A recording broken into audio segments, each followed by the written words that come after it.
ಹೀಗೆ ಒಬ್ಬ ಹುಡುಗ ಒಂದು ಇಂಟರ್ವ್ಯೂಗೆ ಹೋಗ್ತಿದ್ದ. ಇಂಟರ್ವ್ಯೂ ಹೋಗೋ ಮುಂಚೆ ಅವ್ನು ಅನ್ಕೊಂತಾನೆ, ಇವತ್ತು ಇಂಟರ್ವ್ಯೂ ನಲ್ಲಿ ಸೆಲೆಕ್ಟ್ ಆಗ್ಬಿಟ್ರೆ ಬೆಂಗಳೂರಿಗೆ ಹೋಗಿ ಸೆಟ್ಲ್ ಆಗ್ಬಿಡ್ಬೋದು, ಈ ಅಪ್ಪ ಅಮ್ಮನ ಕಾಟನೇ ಇರಲ್ಲ, ಎಲ್ಲದಕ್ಕೂ ಪ್ರಶ್ನೆ ಮಾಡ್ತಾರೆ ಅಂತ ಇಂಟರ್ವ್ಯೂಗೆ ಹೋಗ್ತಾನೆ. ಸೊ ಅವ್ನು ಇಂಟರ್ವ್ಯೂನ ಆಫೀಸಿಗೆ ಎಂಟರ್ ಆಗ್ತಿದ್ದ ಹಾಗೆ ಆ ಆಫೀಸ್ ನ ಎಂಟ್ರೆನ್ಸ್ ಅಲ್ಲಿ ಒಂದು ಲೈಟ್ ಉರಿತಿರುತ್ತೆ. ಸೊ ಅವನಿಗೆ ಅವ್ರ ತಾಯಿ ಹೇಳಿದ್ ನೆನಪಾಗುತ್ತೆ, ಎಲ್ಲಾರು ಬೆಳಗಿನ ಜಾವ ಲೈಟ್ ಉರಿತಿದ್ರೆ ಸ್ವಿಚ್ ಆಫ್ ಮಾಡೋದ್ ಕಲಿ ಅಂದ್ರೆ ಸಣ್ಣ ವಯಸ್ಸಿಂದ ಅವ್ರ ತಾಯಿ ಹೇಳ್ಕೊಟ್ಟಿರ್ತಾರೆ. ಸೊ ಅದು ನೆನಪಾಗುತ್ತೆ, ಹೋಗಿ ಆ ಸ್ವಿಚ್ ಆಫ್ ಮಾಡ್ತಾನೆ. ಸೊ ನಡ್ಕೊಂಡು ಹೋಗ್ತಾರೆ ಕಾರಿಡಾರ್ ಅಲ್ಲಿ ಒಂದು ಡಸ್ಟ್ಬಿನ್ ಬಿದ್ದಿರುತ್ತೆ, ಅದರಿಂದ ಒಂದಷ್ಟು ಕಸ ಕೆಳಗೆ ಬಿದ್ದಿರುತ್ತೆ. ಸೊ ಅವ್ನಿಗೆ ಅವ್ರ ಅಪ್ಪ ಹೇಳಿದ್ ನೆನಪಾಗುತ್ತೆ, ಕಸ ನೀನ್ ಗುಡ್ಸಲ್ಲ ಮನೆಯಲ್ಲಿ, ನಿಮ್ಮ ಅಮ್ಮ ಗುಡ್ಸೋದು, ನೀಟಾಗಿ ಇಟ್ಕೊ ಮನೇನ ಅಂತ. ಅವ್ನ ತಕ್ಷಣ ಅದ್ರಲ್ಲಿ ಇದ್ದ ಕಸನೆಲ್ಲ ಎತ್ತಿ ಡಸ್ಟ್ಬಿನ್ ಅಲ್ಲಿ ಹಾಕಿ ಮುಂದೆ ಹೋಗ್ತಾನೆ.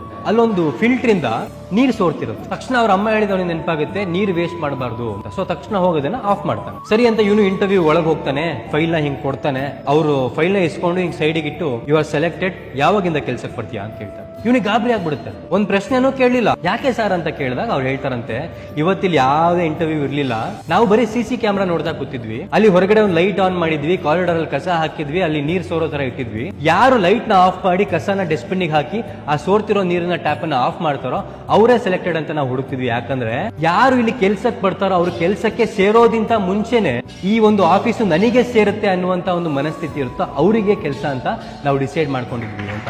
ಜೀವನದಲ್ಲಿ ನಾವು ಎಷ್ಟೋ ಸಲ ಅನ್ಕೊಂತಿರ್ತೀವಿ, ನಾವು ಅಪ್ಪ ಅಮ್ಮ ನನಗೆ ಬೈತಾರೆ, ಫ್ರೀಡಮ್ ಇಲ್ಲ ಅಂತ.